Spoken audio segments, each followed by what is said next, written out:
power of the sea is awesome. Its large waves have 3 tons of pressure per square foot.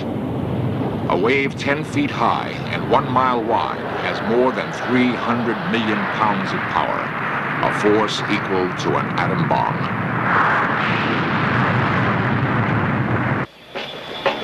Millions of Americans throng to the beaches each summer weekend. All of us assume we are safe from tidal waves. Our sense of security can suddenly be shattered. This happened in the Kuril Islands north of Japan in 1969, as seen in this extraordinary film of the actual tidal wave.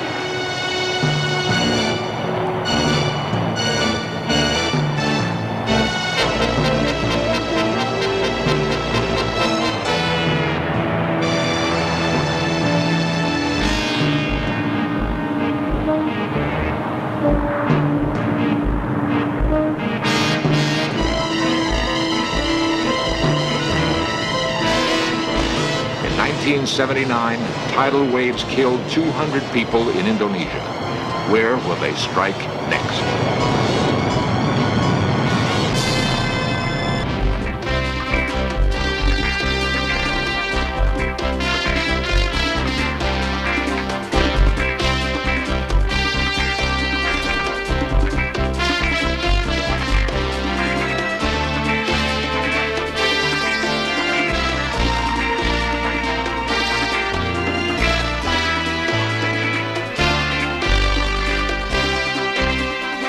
This series presents information based in part on theory and conjecture.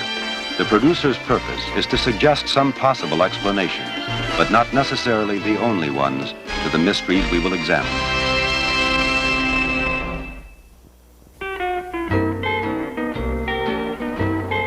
Hilo, Hawaii, a peaceful coastal town located in the middle of the Pacific Ocean. Few places in the United States are as blessed with the combination of sun, sea, and beautiful weather as Hilo, Hawaii. At the same time, few places are as constantly threatened. On April Fool's Day 1946, a tremendous tidal wave took the residents of Hilo by surprise.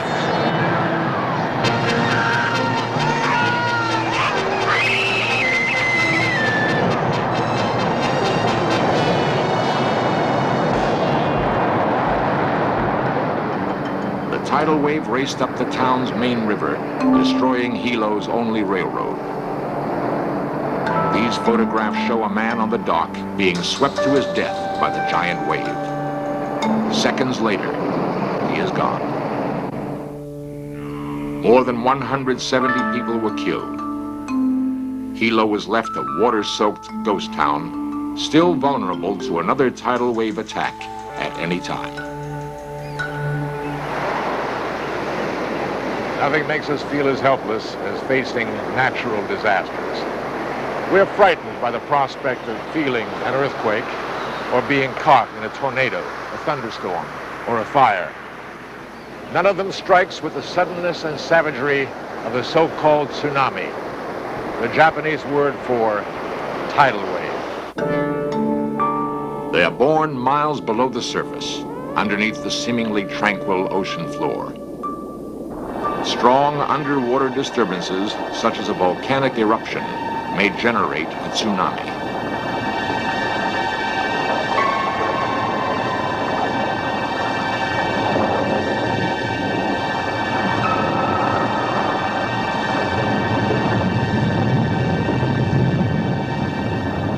Underwater earthquakes are the most common cause of tidal waves. When the Earth shifts vertically, tons of water are forced upward. A series of tidal waves form on the surface, spreading out from the epicenter in every direction. The massive energy of the wave pulsates to the deepest depths. Once born, the tsunami cannot be stopped or controlled. From this origin, tidal waves travel thousands of miles, losing very little energy. On the open ocean, the wave is only a few inches high, passing undetected beneath ships at sea.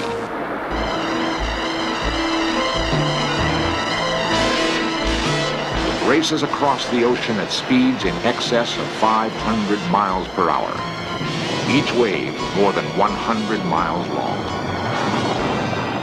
As the tsunami enters shallow water, it suddenly slows down. The forward energy can rise up hundreds of feet, forming a terrifying wall of water.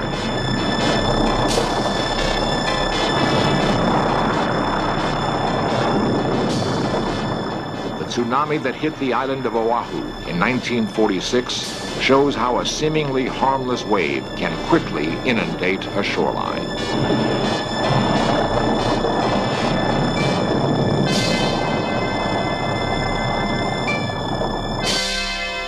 The Pacific Tsunami Warning Center was established in Honolulu to predict where tidal waves will strike. Seismographs monitor the Pacific for earthquakes which can generate tsunamis. The Warning Center is in constant touch with tide stations throughout the Pacific. These stations measure changes in the water level, indicating a tidal wave's exact location and direction. Once its location is known, the wave's estimated time of arrival to any area can be calculated. A warning can then be issued. These procedures were in full operation at the Warning Center on May 22, 1960. In Search Of will recreate the events of this day, a day the residents of Hilo will never forget. 9:38 a.m. 7,000 miles away, a tremendous earthquake shatters the coast of Chile.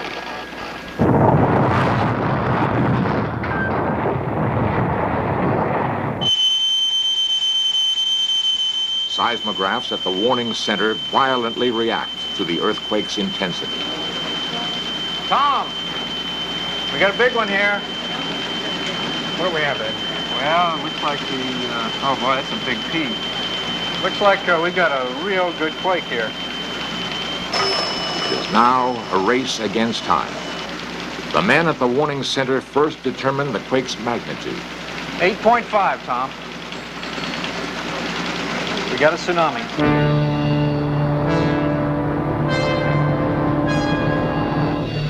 Throughout the morning, the residents of Hilo, Hawaii go about their usual business, as yet unaware of the sequence of events taking place. 10:27 a.m. Tide information is requested from Valparaiso, Chile, the closest tide station to the epicenter. From Chile, it will take the wave 15 hours to reach the Hawaiian Islands. 12:18 p.m. The first tide report comes in from Chile. Here's Valparaiso reporting unusual wave activity. Yeah, we've got a good wave here. We better give a Pacific-wide advisory. We do have a tsunami spreading across the Pacific.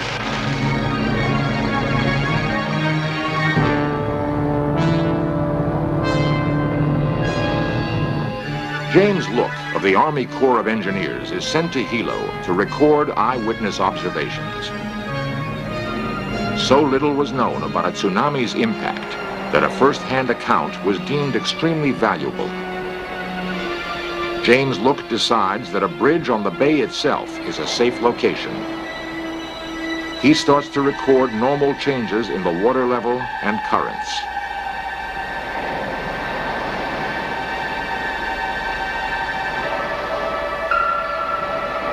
at 12:19 p.m. The decision is made to issue a preliminary bulletin to the Hawaiian Civil Defense.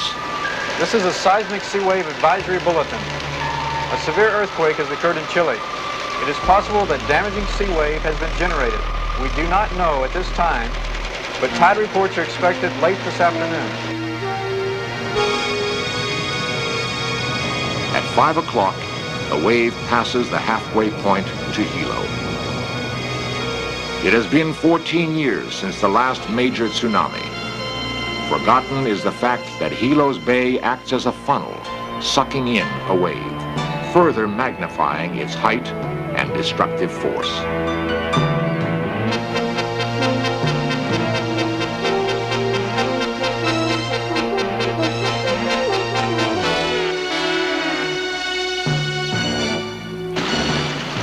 At 6:47 p.m., the general warning is issued to the public. Attention all stations.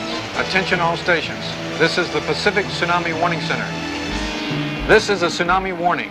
A severe earthquake in Chile has generated a tsunami which is spreading over the Pacific Ocean. The estimated time of arrival of the first wave is 12 midnight for the island of Hawaii and about 30 minutes later for the island of Oahu. The danger may last for several hours. The intensity of the wave cannot be predicted.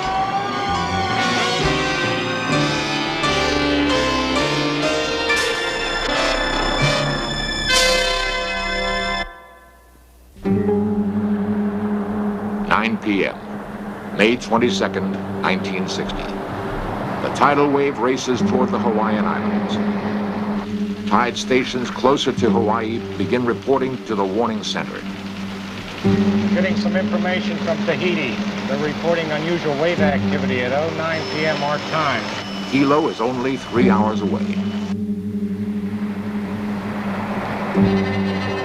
From his observation point on the bridge, James Look waits for the water to recede, the first sign of the tidal wave's approach.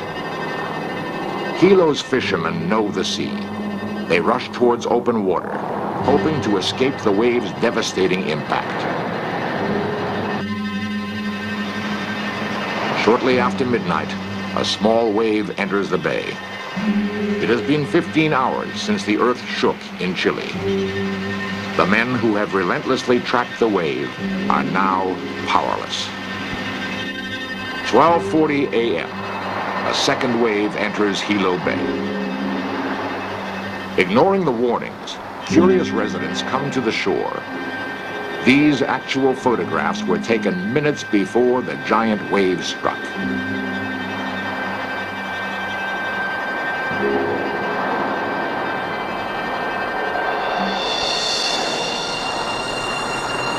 At 1 a.m., the water recedes, sucked into the approaching tidal wave.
Eight waves attacked Hilo. More than 250 homes and businesses were demolished, another 300 damaged. Loss of property amounted to more than $40 million.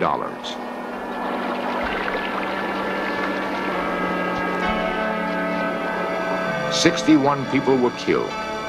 Another 200 were caught in the wave. James Look's body was found near the bridge he had thought was safe. Ironically, his detailed notes and eyewitness accounts were lost. 2 decades have not wiped out the memories. This mark here shows the 1960 May 23rd tidal wave. This is how high the wave had come in this particular restaurant. I find that being curious is one of the worst things that can happen to a human being. People should never be curious in the event that there is a tidal wave coming. the wave had hit us, and the dining room set went against the back door, so we couldn't go out anyway.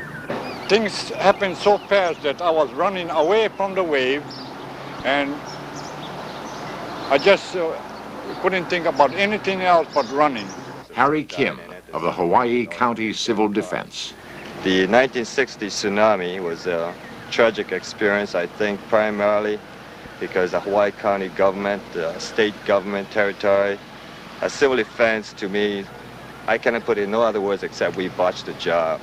The warning was poor, the evacuation system was non-existent, the setting up of inundation lines were non-existent. The 1960 wave proved that something had to be done to prevent another disaster.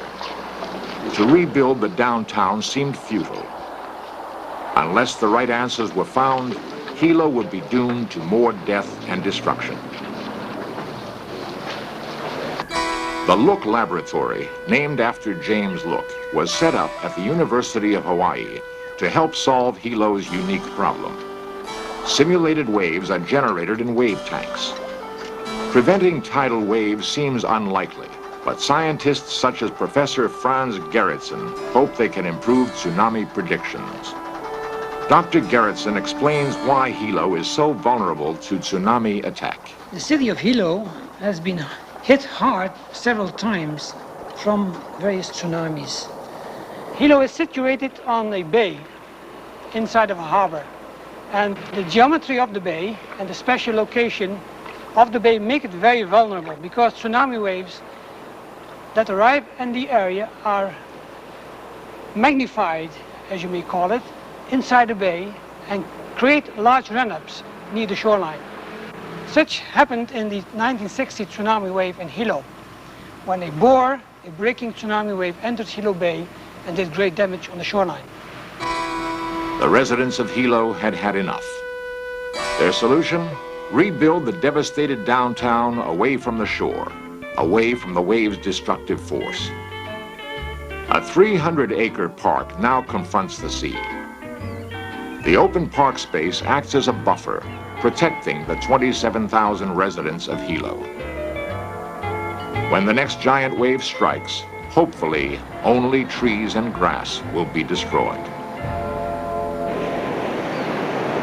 Since World War II, more Americans have been killed by tidal waves than by earthquakes. Most of the United States is relatively safe from tsunami attack. But the possibility does exist that the violent forces of the earth and the sea may combine, sending a tidal wave speeding toward our populated shores.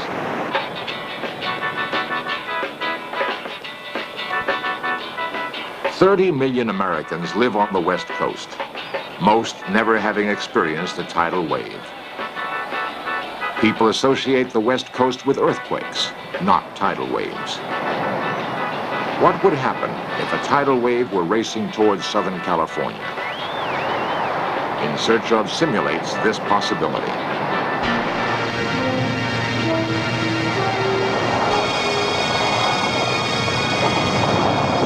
Let's assume an earthquake rocks Japan, generating a tsunami. Commander Ed Bernard of the Pacific Tsunami Warning Center will issue the alert. Tsunami's heading for the West Coast. We better issue a tsunami warning supplement. Okay, Ed. The expected time of arrival of the wave on the West Coast is 4 hours. The Coast Guard in Los Angeles would receive the bulletin. Okay, just got a tsunami warning. The ETA, Southern California, is about 4 hours. You want to take care of the UMIB, I'll take care of the warning message. Handle San Diego and go north. I'll take Santa Barbara, go south with the harbor departments. Right. All Coast Guard vessels, this is RCC channel 83. Roger, a tsunami has been generated off of the Japanese coast. Approximately ETA is 4 hours.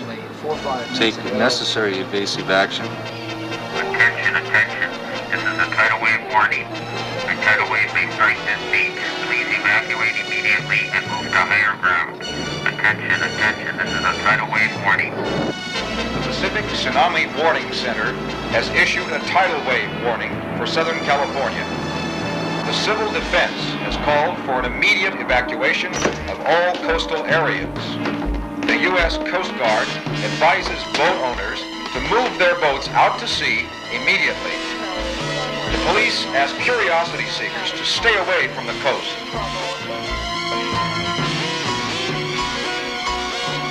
Would Los Angeles be prepared? If an actual tidal wave was coming, would the warning be heeded? Experts agree it is not a question of whether another tidal wave will strike, but when.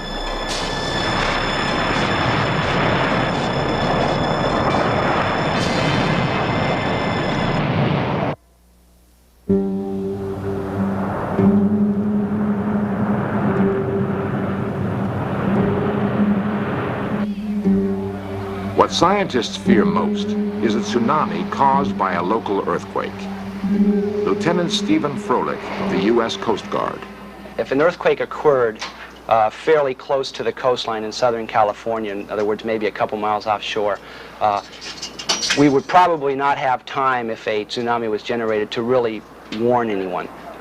Hopefully, if it was that close, we wouldn't have to worry about it building up enough to have any great effect. But if there was, it would be almost instantaneous. If a large earthquake occurred in Southern California, if you were on the beach, you felt the earth shaking strongly enough that you had to hold on to something to keep from falling down, that's nature's warning to you. We cannot possibly get a warning to you in 5 minutes, but you can save yourself by getting to higher ground.